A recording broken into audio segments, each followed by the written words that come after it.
उधर इजरायल की सेना ने दावा किया कि 26 फरवरी को वेस्ट बैंक के हवारा में 2 इजरायलियों की हत्या करने वाले आरोपी को उसकी सेना ने मार गिराया। इसके लिए इजरायल की सेना ने वेस्ट बैंक में एक बार फिर स्ट्राइक की और वहां के जनीन शरणार्थी कैंप पर धावा बोल दिया, क्योंकि इजरायल के मुताबिक उसके नागरिकों की हत्या करने का आरोपी वहीं के एक मकान में छिपा था, जिसे पकड़ने के लिए इजरायल के जवानों ने वेस्ट बैंक में ऑपरेशन चलाया। लेकिन जिस मकान में आरोपी के छिपे होने की खबर मिली थी, उस तक पहुंच पाना इजरायल के जवानों के लिए आसान नहीं रहा, क्योंकि शरणार्थी कैंप में रहने वाले फिलिस्तीनियों ने इजरायल के सैनिकों का रास्ता रोक दिया, जिसके बाद इजरायल के जवान फायरिंग करते हुए आगे बढ़ने लगे। वेस्ट बैंक में ऑपरेशन को अंजाम देने पहुंचे इजरायल के सैनिक गोलियां चलाते हुए तेजी से उस मकान की तरफ बढ़ते रहे, जहां आरोपी के छिपे होने की खुफिया सूचना मिली थी। लेकिन जनीन रेफ्यूजी कैंप में रह रहे फिलिस्तीनी सड़कों पर आ गए। इजरायल ने दावा किया कि उन्होंने उसके सैनिकों को आगे बढ़ने से रोक दिया, जिसके बाद आरोपी को मकान से बाहर निकालने के लिए इजरायल ने ड्रोन का सहारा लिया और मिसाइल से उस इलाके को निशाना बनाया जहां आरोपी छिपा था। इजरायल ने ड्रोन से किए गए हमले का एक वीडियो भी जारी किया, जिसमें एक इमारत में जोरदार धमाका होता हुआ नजर आया। इजरायल के मुताबिक धमाका होते ही आरोपी इमारत से निकलकर भागने लगा, लेकिन थोड़ी देर बाद इजरायल के जवानों ने उसे घेर लिया और गोलियां बरसाकर उसे ढेर कर दिया, जिसके बाद गुस्साए हुए फिलिस्तीनियों ने इजरायल के सैनिकों पर हमला बोल दिया।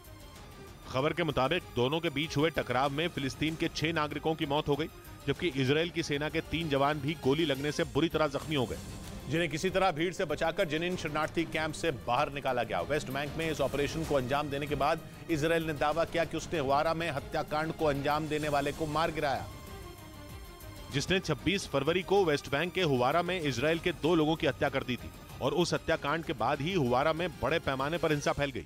इजरायल के लोगों ने फिलिस्तीन के ठिकानों पर हमले बोल दिए थे। वहां दर्जनों इमारतों को आग के हवाले कर दिया गया। एक रोज पहले भी वहां फिलिस्तीनियों को निशाना बनाया गया और अब इजरायल ने दावा किया कि उसने अपने नागरिकों की हत्या का बदला ले लिया।